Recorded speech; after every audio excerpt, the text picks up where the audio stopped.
Graça e paz, meus irmãos em Cristo.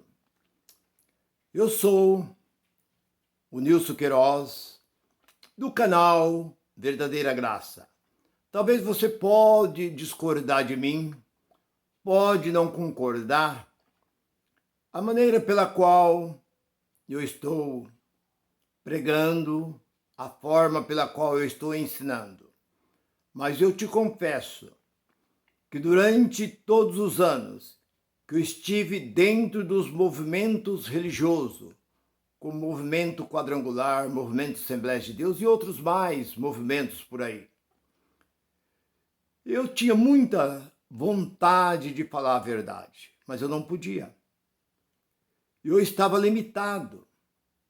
Os próprios líderes, aqueles que eram superior a nós, ele dizia, nós temos que falar a mesma língua, temos que pensar igual e falar igual.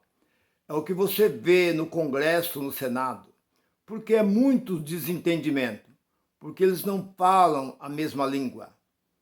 Eles não fazem o que os seus líderes querem. Cada um tem seu ponto de vista no meio político, mas dentro das religiões são diferentes. Eles chamam, faz ali as reuniões com seus obreiros, com seus líderes, e eles dizem, nós temos que falar uma só língua. Se eu falar que isso é pecado, você tem que confirmar. Ah, mas não está na Bíblia, mas se eu disser que sim, vocês têm que confirmar, tem que falar que é. Se eu falar que vai acontecer isso, vocês têm que confirmar. Eu conheço uma história de um pastor que proibiu as irmãs de andar de bicicleta. E perguntaram para ele, mas pastor, por quê? Porque andar de bicicleta é pecado. Mulher não pode andar de bicicleta. E aí, de onde ele tirou isso? Coisa da cabeça dele. É o que nós vemos. Muitos líderes, que da cabeça dele, ele tira o que não está dentro da palavra de Deus. Entrega para a sua liderança. E a liderança ali, aqueles que estão ali liderando os demais, eles vão pelo seu líder. Todas as mentiras que ele fala, porque a maior parte, 99,9% é tudo mentira, que ele é um homem consagrado. Tem um camarada aí que ele diz que jejuou 90 dias. E era gordo, parecendo um porco, barrigudo, gordão, e dizia que tinha jejuado 90 dias. Enquanto Jesus jejuou 40 dias, ele disse que jejuou 90. Ele foi mais do dobro. Então você vê que isso é uma mentira. Se uma pessoa é gordo, aquela pança gorda, e jejuar tanto assim, uma pessoa que jejua vive sempre magro. Você não vê na África aquele povo que passa fome. Você vê como são os africanos. Você não vê africano gordo. Os africanos são tudo magros, seco, pele e osso, porque passam fome, necessidade. Agora você vê um homem se coloca na frente do povo e diz que a vida dele é uma vida de jejum e de oração. Você vê que isso é uma grande mentira. Mas a mensagem que eu tenho, a palavra que eu tenho é essa, o título da mensagem é essa. Abraão nunca deu o dízimo. É disso que eu quero falar um pouquinho. Vou dar uma pincelada sobre o dízimo. Porque se eu for aprofundar dentro disso, eu vou ficar horas e horas falando sobre isso e colocando os textos, aonde está dentro da Bíblia. Porque o que os homens mais sabem falar é Malaquias 3 e 10. Começa ali no 9 e vai até o versículo 10. E dizem que me roubaste. Senhor, em que te roubaste? Nos dízimos e nas ofertas. Vocês estão me roubando. E eles ainda têm coragem de dizer assim, nenhum que nega o dízimo, que não dá um dízimo na igreja, não vai herdar o reino de Deus. Onde está escrito isso? Não existe isso.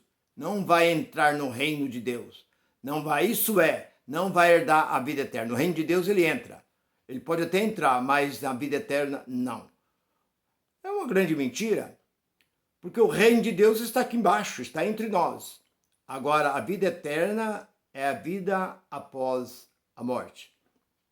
Nós encontramos aí pregadores dizendo, você tem que ser um dizimista, porque o dízimo é de Deus. É uma grande mentira, porque nós encontramos em Atos 17 e 25 que Deus não requer nada das nossas mãos. Se Deus não requer nada das nossas mãos, por que Ele quer dinheiro? Dinheiro para quê? Em vez dele jogar limpo, como se diz a gira, falar, olha, vocês trazem porque eu preciso do dinheiro de vocês, para me investir na minha fazenda, comprar mais boi, comprar avião, comprar iate, comprar mansão, apartamento, viajar para Dubai, estudar meus filhos nas melhores faculdades, até fora do Brasil. Por que não falam isso? Mas eles ficam enganando o povo, colocando Deus. Então eles são pior do que os políticos. Porque os políticos, quando eles desviam dinheiro, eles não colocam Deus no meio. Agora, esses homens que vivem em cima de púlpito, eles fazem desta forma. E o que eu quero... E quando alguém questiona, aperta eles, mas pastor, dízimo é da lei. Aí eles vão para capítulo 14 de Gênesis. Abraão deu dízimo. Abraão deu dízimo muito antes da lei. Nós olhamos para Abraão, vê lá que ele deu dízimo para Melquisedeque. Mas como? Não. Ele, quando veio da guerra, o rei de Salém veio ao encontro dele e deu pão e vinho e abençoou ele, e ele deu dízimo para Melquisedeque. Nós olhamos que isso aí é uma grande mentira, porque a palavra dízimo significa alimento. Abraão não deu alimento nenhum. Abraão fez o que era de costume daquela época. Todos aqueles que perdiam a batalha, os seus bens eram saqueados. E Abraão venceu toda a guerra. Quando eu não vou entrar com mais detalhe para não tomar muito tempo, mas quando o seu sobrinho Ló foi levado como cativeiro, ele e a sua família, pela mão daqueles reis, ele se levantou e juntou um grupo de homens, me parece que 330 homens, e invadiu ali aqueles acampamentos, aqueles lugares onde estavam os reis, e mataram, derrotaram, destruíram e pegaram todos os seus pertences, os seus bens, e trouxeram. E quando ele chegou à cidade de Salém, veio ao encontro dele o rei de Salém, e deu a ele pão, vinho, deu de comer a ele, seus homens, e ele ficou contente, e ele deu os que ele tinha tirado da mão do rei, entregou para o sacerdote.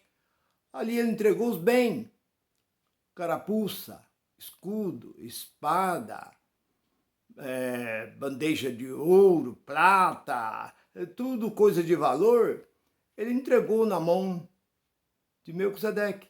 Agora eu pergunto, isso é dízimo? A Bíblia diz que dízimo era alimento que o povo de Israel colhia e levava na casa do tesouro, que era um celeiro que havia próximo, ali bem do lado do templo, e ali era colocado aquele celeiro para que o povo levasse o alimento. E aquela comida era dado à tribo de Levi e era também distribuída às viúvas e os órfãos e os estrangeiros, aqueles mendigos, ia lá buscar.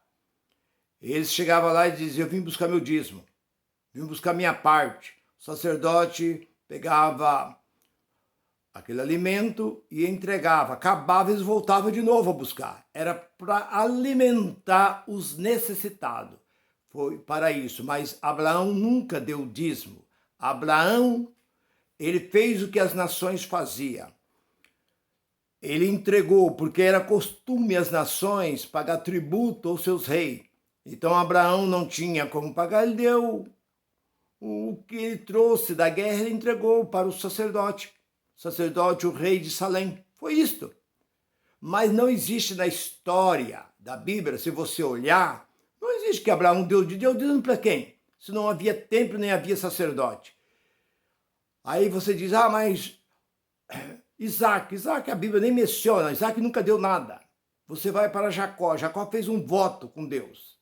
Ele disse, se o Senhor for comigo nessa jornada, e me dá pão para mim comer, roupa para vestir, tudo que eu possuí, certamente daria o dízimo. Jacó foi para a casa de Labão. Lá em Labão, ele ficou 21 anos ali. Quando ele saiu dali, ele voltou para a sua terra. De lá ele viveu até os 130 anos. De lá ele foi para o Egito. O Egito ele viveu mais de 17 anos no Egito. E lá ele morreu. Ele deu o dízimo para quem? Não havia sacerdote, tempo. Para quem que ele deu o dízimo? Não existe. Então isso é uma grande mentira. Quando alguém quer te questionar com o dízimo, dizendo que Abraão deu dízimo antes da lei, que dízimo era comida. Dízimo não era bens material, como ele tirou dos reis, das cidades que ele venceu e levou consigo. E o que queria fazer com tudo aquilo? Ele deu para o rei de Salém.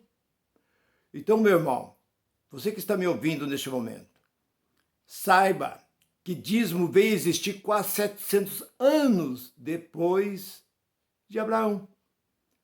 Abraão nunca, porque ele era um povo idolatro, ele era dos caldeus. Então lá eles tinham por costume de pagar tributo. Então foi isso que quando Deus chamou ele para sair do meio do seu povo, que ele encontra com o rei de Salém, ele dá ali o que ele trouxe da guerra.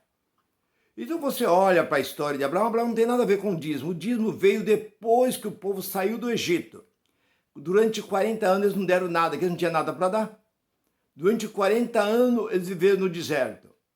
Aí quando eles entraram na terra prometida, começaram a cultivar, a plantar, então há 11 tribos, plantava e trazia. Só dava dízimo quem possuía a terra. Se você tivesse qualquer uma outra profissão, você fosse ali um sapateiro, você fosse ali um carpinteiro, um construtor, qualquer outra profissão que você fosse, você não dava nada. Só dava dízimo. Isso está, se você quer saber disso daí, você olha para Deuteronômio 14, do 22 ao 29, você olha para Levítico, capítulo 27, e o versículo 30 ao 34, você vai entender que só dava dízimo aquele que possuía terra. Se você não possuísse terra, você não dava nada. Eu pergunto, ainda que hoje essa palavra dízimo ainda existisse no meio do povo, o povo não tinha que dar dízimo. O povo não planta. Quem é da igreja hoje que planta? Não tem.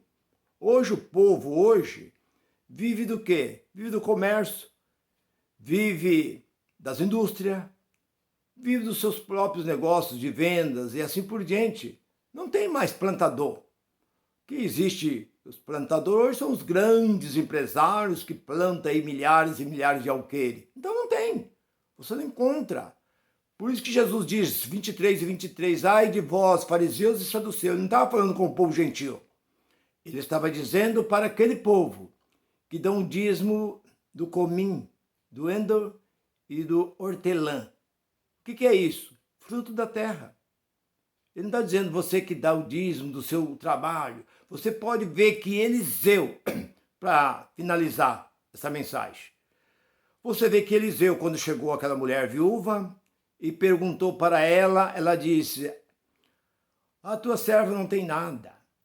O teu servo, meu marido, morreu e deixou dívida.